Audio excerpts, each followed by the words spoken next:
mensch and you go according only to that, then you're basically an immature. You're very immature human being. Because what is immaturity and what is maturity? Immaturity doesn't mean that he doesn't have a grown mind or he doesn't understand grown things. He could understand calculus 50 times better than what I understand, for example. I remember a little bit about mathematics, but I don't know anything. Could be he's a genius in engineering or something. Me or there. But it's all just a way of showing what his basic inner desires tell him. Or he's angry with the world or with society, so he tries to be a naughty boy and a criminal and who knows what. He gets into things that are questionable because he's trying to show his anger against something, but the anger is anyway there. The mind is just following it and going along with it. And the same with the idea of being, popular and well viewed in the eyes of the public. That's hitparut. This idea of self-splendor. All those things. That they use the mind in order to make them function. That's what it is. And that's an immature person. That's basically an immature person. That he lets his emotions determine the message of what he thinks to himself and to those around him. Well, that's immaturity. The real concept of maturity, according to Chassidus, is that you start off and you say, wait a minute, what are we supposed to be doing? What are we really meant to be doing in this world? And once you start that, you're getting into the area of the Nefesh Elokis. The whole function of the Nefesh Elokis is that she starts off by saying, wait a minute here, we're here for a purpose. Hashem sent us into the world. There must be some, purpose behind. What does Hashem want in this particular matter? Let's get thinking how we're going to do it. And then if I'm going to need an emotional tray, then I'll have it. If I'm not going to really need an emotional tray, then what do I need it for?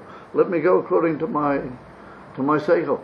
And you can be a feeling and sensitive person purely with your seichel as well. You can sometimes avoid the whole what you might call extreme experience of the world of the emotions and go according to your seichel, and you can be a very delicate, thinking, considerate person, because you're all the time asking yourself, what is the right way to build this thing, and what is the right way to shape this particular emotion, and so on. For example, I don't want to get into something that's not the field of this class.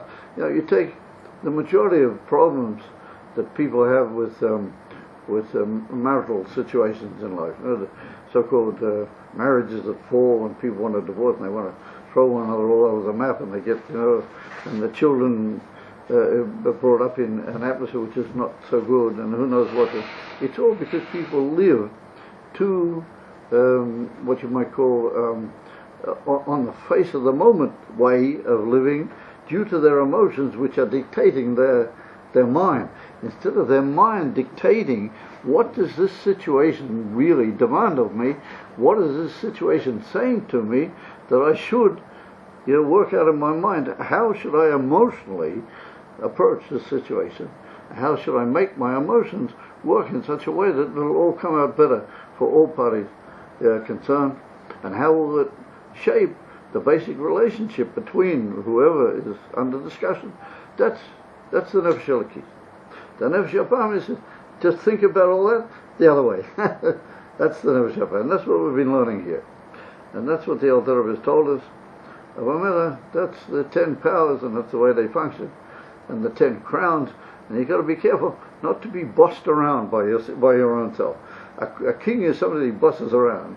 The 10 powers of the animal soul, they boss you. They don't tell you, they don't suggest to you, they don't say, listen, let's analyze and let's think. They just say, this is what I say, this is what I want, this is it. Therefore they're called 10 crowns. 10 crowns. So now says the Alter Rebbe, the truth of the matter is that those are the 10 powers, but we saw that just in the Nefesh Elokis, if you want to get down into the world and build a practical situation, you have to have 3 garments. You've got to have machshava, dibur, and maisa. So in the same way, the Nefesh Apam is also, he also has these 10 powers enter 3 garments, which are machshava, dibur, and maisa. However, we saw that in Kedusha, the machshava, dibur, or maisa were from the Torah. And they are the oasis of the Torah which come into your power of thought and your power of speech. And those are the three levushim: the machshava of Torah, the dibur of Torah, and the deed of Torah. Now, the deed of Torah doesn't just mean that every second I'm being mekayim one of the Tariag mitzvahs. But the deed of Torah means that everything I do and everything is in some way affected by my devotion to the mitzvah. And therefore, even the way I move around, or the way I do things, or the way I speak, it's all based on the ultimate decisions of Torah in the mitzvah. And those are the three levushim of the divine soul, how do you call it, machshava, dibur, might. So he said these 10 bossing powers of the nefesh habamim, they also got machshava, dibur, might. And that's what he tells us now. He said, Esa bechinas elu hatmeyos. Now he uses the Lashon Kodesh word, you see, tmeyos. That's the same word as misabes. But before he was in the Torah, as we pointed out in the name of the Rebbe's father. Esa bechinas elu hatmeyos, kashodem mechashev behem. If a man uses his power of thought to think about them, oi medaber, oi oiser, or he speaks, or he does, are machshavte shebemoichoi, his machshava in his brain, b'diburi shebefiv, and his speech in his mouth, v'koyach ha'maisa shebeyodav, and the power of deed in his hands, v'sharei vorav, the rest of his limbs, nikroim levushei misabo. Now he goes back to the Aramic.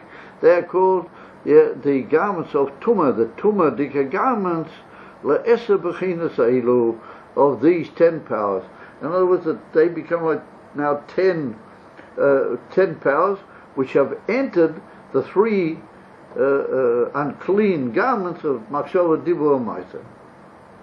So there's a lot to be said about that, and there's a lot of different careful classifications that we're going to have to make. We're going to do that in a coming class. And we'll see that with that the Alter Rebbe told me a very very important message for me to know.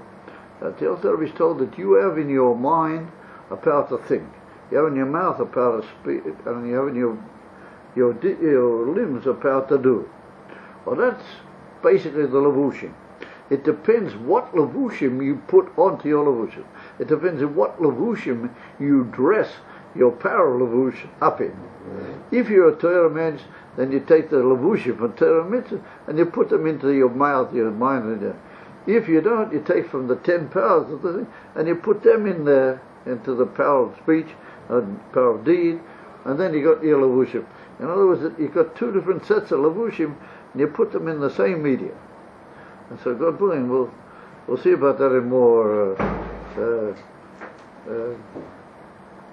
developing episodes as we go ahead. Won't we? Go ahead.